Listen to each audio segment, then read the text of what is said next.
separate phases, today being the first one here in Nice. As some of you know, a couple of days from now, he will be in Evian-les-Bains for the G7 meetings and will conclude his visit with the third phase in Paris. Prime Minister reached Nice yesterday evening. He was received at the airport by the French Minister of Higher Education, Research and Space, His Excellency Mr. Philippe Baptiste. At the hotel, he received a traditional welcome from the Indian community here in Nice. This happens to be the Prime Minister's 7th official visit to France, and it follows from the very successful visit earlier this year in February of President Macron to India, when he was there to launch jointly with the Prime Minister the India-France Year of Innovation. It was also the occasion on which the India-France bilateral relationship was elevated to the level of a special global strategic partnership. Today, Prime Minister began his official engagements with participation in Bharat Innovates 2026, which he inaugurated jointly with President Macron. The two leaders addressed a gathering that comprised about 120 Indian deep tech startups, as well as innovators and top technology institutions, and close to 500 investors, venture capitalists, and business leaders from France, from India, and indeed from around the world. The Bharat Innovates event, as you probably know, is a platform to showcase the best of Indian deep tech companies and startups to the global audience. And today's event had representatives from the sectors of artificial intelligence, semiconductors, advanced computing, medtech, agri-tech, defense, space, renewable energy, among others. After addressing the event, both leaders walked through the exhibition and interacted with the innovators who had their innovations and solutions on display. They also, at the event, witnessed the works of French artists who had recently visited Jaipur in India for a 10-day art residency program. Following the Bharat Innovates event in the morning, the Prime Minister held bilateral talks with President Macron at the iconic Villa Kerylos. They held their discussions covered the entire range of bilateral relations, including defense, security, space, civil nuclear energy, trade and investment, technology and innovation, culture and education, mobility, and people-to-people ties. A key focus of the discussions was also on strengthening and diversifying bilateral ties in the fields of economic growth, technology, and innovation. This is especially relevant in view of the conclusion of negotiations earlier this year on the India-EU Free Trade Agreement.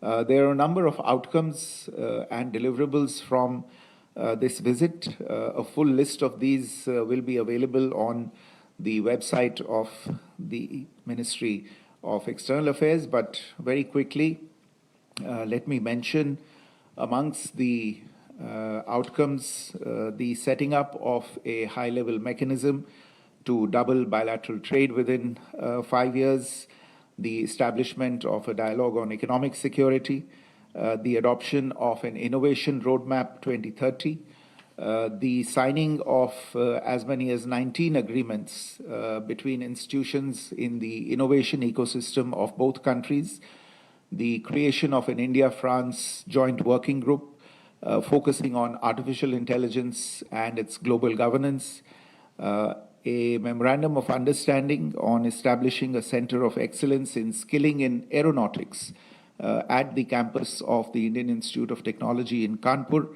a declaration of intent on cooperation in the railways sector, and other areas. The two leaders also discussed how to enhance the mobility of talent and the exchange of students from the two countries, and also expanding mutual recognition of educational qualifications. The Prime Minister, in this context, invited French universities to open campuses in India under the new education policy, and also welcomed President Macron's commitment to facilitating Indian students who are pursuing higher education here in France. Over lunch today that the President hosted in honor of the Prime Minister, the two leaders also exchanged perspectives on matters of global importance that included the situation in West Asia and the conflict in Ukraine. In a short while from now, in fact, I think we have to leave fairly quickly, the Prime Minister will be departing for Slovakia on a bilateral visit before returning, as I said earlier, to Evian-les-Bains on the afternoon of the 16th to participate in the meetings of the G7 summit, and following that we'll travel on to Paris for other bilateral engagements, including, of course, his participation in the VivaTech summit in Paris, besides addressing an Indian community event in the city. So let me stop there. I think we have probably about 10 to 15 minutes. I'll try and answer any questions that you might have. Thank you. Okay, we open the floor. First question here, please. Foreign secretary Brahma Prakash Dubey from ji news. मेरा सवाल है कि जो defence को लेकर खासतौर से बातचीत हुई है, राफेल को लेकर भारत कहता रहा है कि जो राफेल विमान आगे अगली खेप में आए उसमें 50% तक भारत से बने इक्विपमेंट्स हों, तो क्या इसको लेकर मामला आगे बढ़ा है, कुछ चर्चा हुई है? अगर इसको आप बता पाएँ। Thank you. Okay, Suvendu. I'm Shubhendu Ghosh from DT India. Sir, in the domain of civil nuclear cooperation, what has been agreed to take it forward? Thank you. So, Rohini from DT please. India. Are we planning to expand the UPI payment system in other cities of France? And if yes, how Bharat Innovates can help in it? Sir, I think we can take these questions. Okay. All right. Brahma, जहाँ तक आपका प्रश्न है Rafale हवाई जहाज़ को लेके और उसको लेके जो बातचीत दोनों देशों के बीच में चल रही है, आप जानते हैं भारत की वायुसेना रफाल को ऑपरेट करती है और उसके चलते दोनों देशों की सरकारों और दोनों देशों की वायुसेनाओं के बीच में बातचीत आगे बढ़ी है। जहाँ तक आपने रफाल के इंडिजिनाइजेशन की बात की, हमारा मानना हमेशा रहा है और प्रधानमंत्री जी ने भी अपने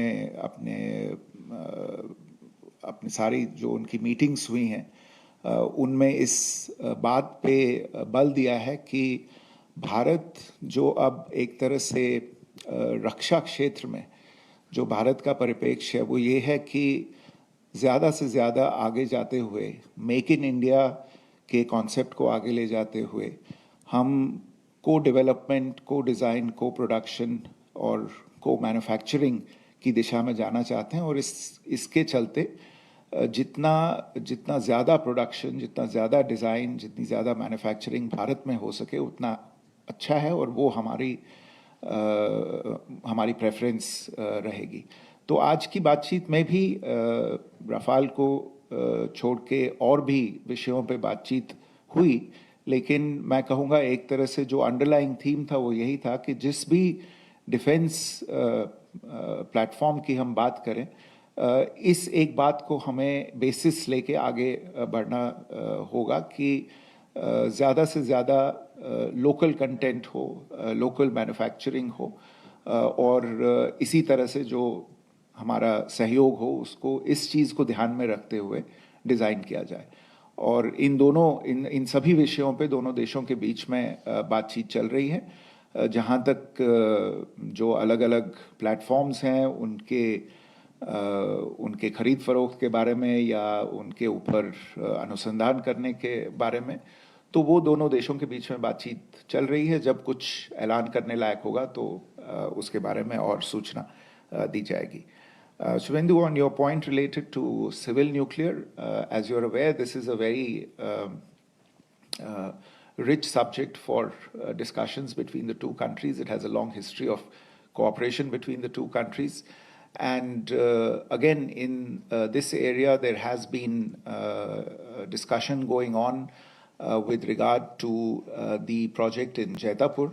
And the discussion has primarily been carried on between EDF, Electricité de France, and the Nuclear Power Corporation of India Limited on both the technical aspects of this project as also the very important financial aspects of the project.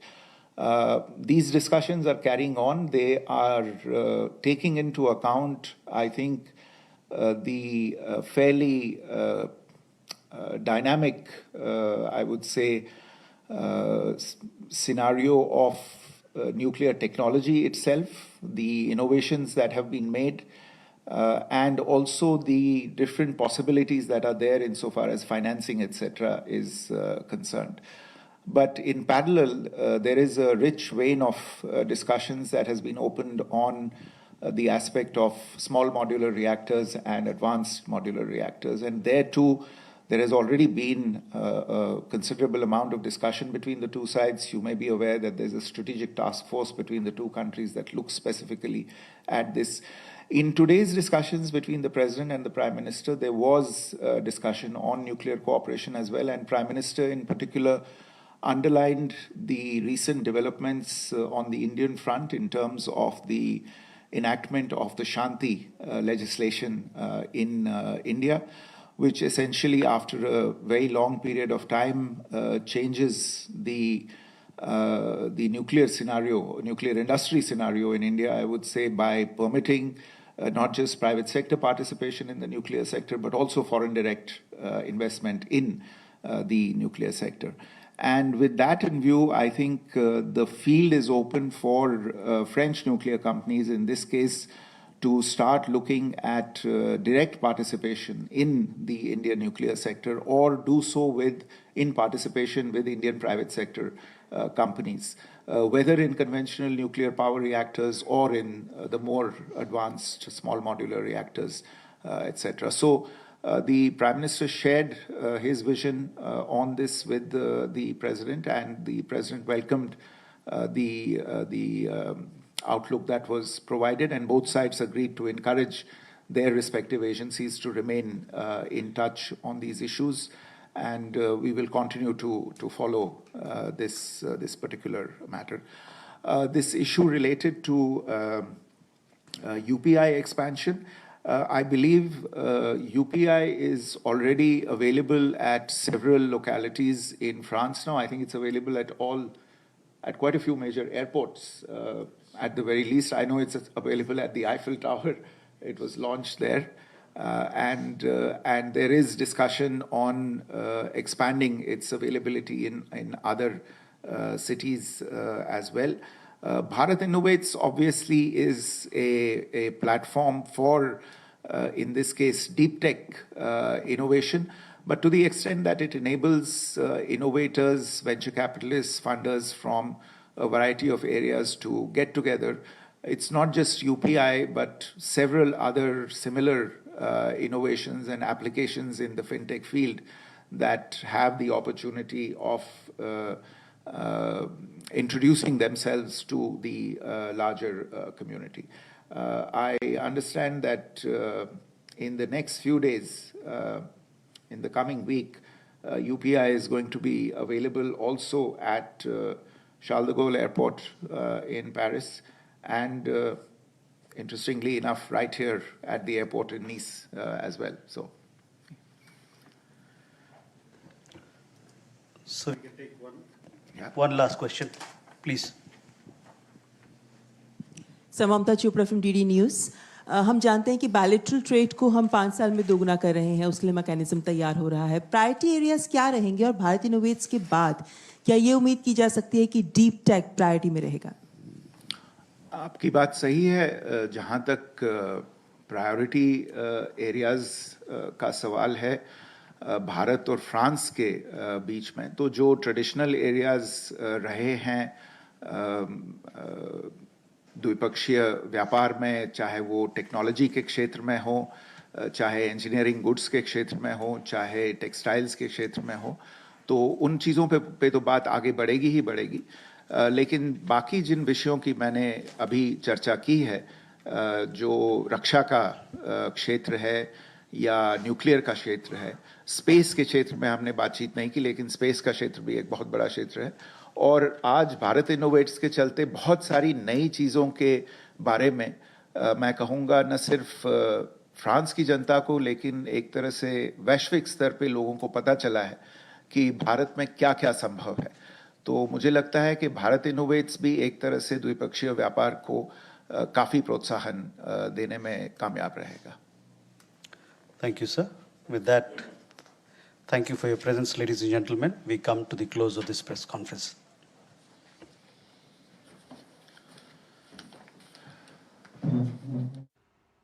तो आप नीच से देख रहे थे प्रधानमंत्री नरेंद्र मोदी की France की यात्रा के पहले दिन पर विदेश मंत्रालय की ये प्रेस कॉन्फ्रेंस विदेश सचिव विक्रम मिस्री इसको संबोधित कर रहे थे। उन्होंने बताया कि किस तरह से दोनों नेताओं के बीच द्विपक्षीय वार्ता भी हुई।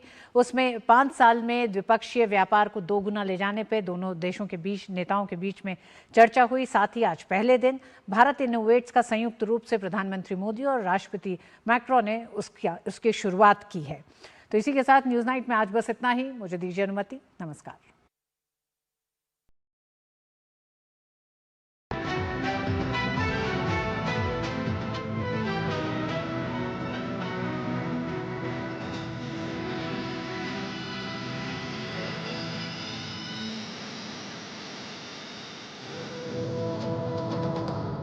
न्यूज नाइट के प्रायोजक थे गोल्डी मसाले। लाए हैं फ्रेश लॉक टेक्नोलॉजी जो रखे मसालों को हर समय फ्रेश। गोल्डी मसाले।